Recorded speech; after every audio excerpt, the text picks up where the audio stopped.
If you are walking down the supplement aisle and grabbing the first bottle of vitamin D you see, you are likely wasting your money or worse, accelerating the very problem you are trying to solve.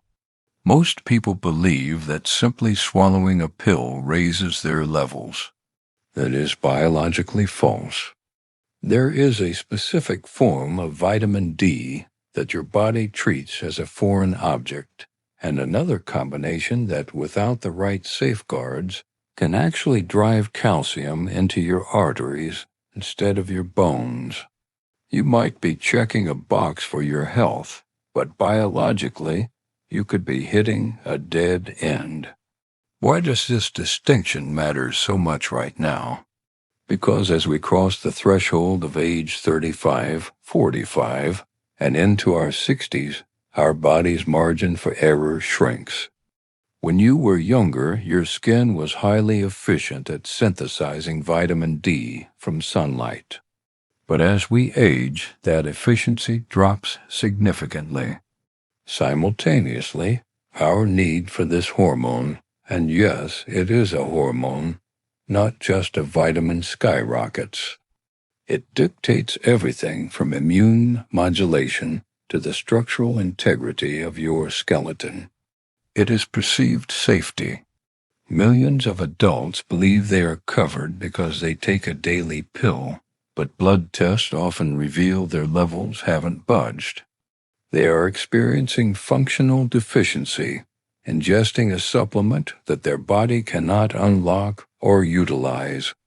This leads to years of silent decline in bone density and immune resilience, all while the consumer thinks they are doing the right thing.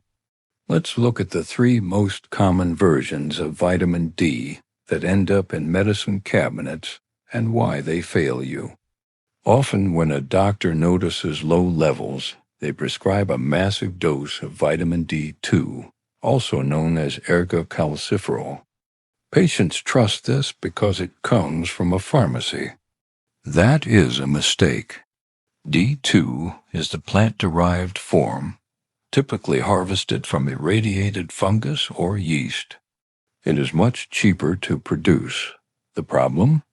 It is not the form your body naturally makes. To use it, your liver has to work much harder to convert it into a usable state. It has a shorter half-life in the bloodstream and binds poorly to vitamin D receptors compared to its counterpart.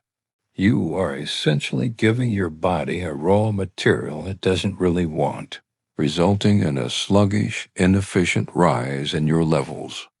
This is the dry, white, powdery tablet you find in multivitamins or cheap bulk bottles. People buy these because they are shelf-stable and inexpensive. Here is the hidden mechanism. Vitamin D is fat-soluble. It is chemically hydrophobic.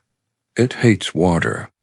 If you swallow a dried tablet with a gulp of water on an empty stomach, your absorption rate plummets. Without dietary fat to trigger bile release and transport the molecule, most of that pill simply passes through your digestive tract and exits your body. You aren't absorbing it. You are renting it. This is the most insidious mistake because it is technically high-quality D3, but taken in isolation. When you take vitamin D, it does its job. It increases the absorption of calcium from your food. Your blood becomes flooded with calcium. But vitamin D does not tell that calcium where to go. Without a traffic controller, that calcium looks for a home. If it doesn't go into your bones, it can settle in soft tissues, specifically the walls of your arteries and your kidneys. This leads to arterial calcification. You are trying to strengthen your skeleton, but you might inadvertently be hardening your heart valves. This brings us to a critical concept you need to understand: the calcium paradox. In your body, that traffic jam is calcification. a lack of calcium in the skeleton, osteoporosis, and simultaneously an excess of calcium in the arteries, atherosclerosis. How does this happen? It is a distribution failure. Vitamin D opens the door for calcium to enter the body, but it does not guide it to the bone matrix. Taking high doses of vitamin D without the necessary cofactors is like inviting 1,000 guests to a party, but locking the front door. The crowd builds up in the street and causes a traffic jam. In many aging adults, we see a strange phenomenon. You don't need a specific brand, but you do need to look for specific criteria on the label. Always look for vitamin D3, not D2. D3 is the animal-based form, often from sheep's wool lanolin.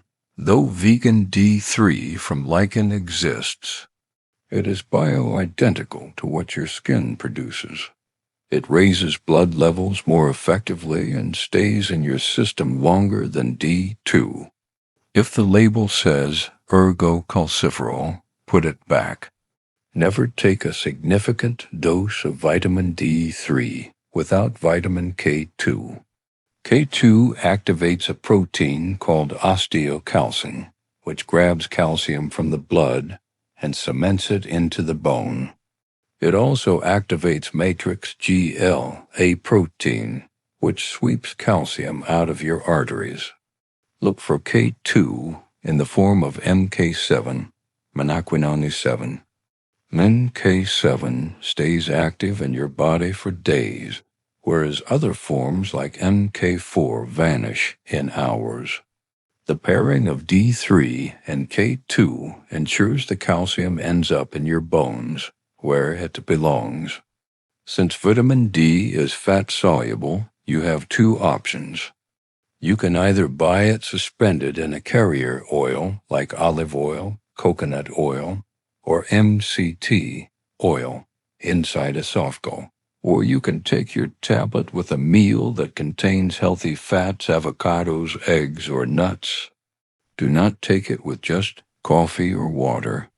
Finally, be aware that converting vitamin D into its active form requires magnesium.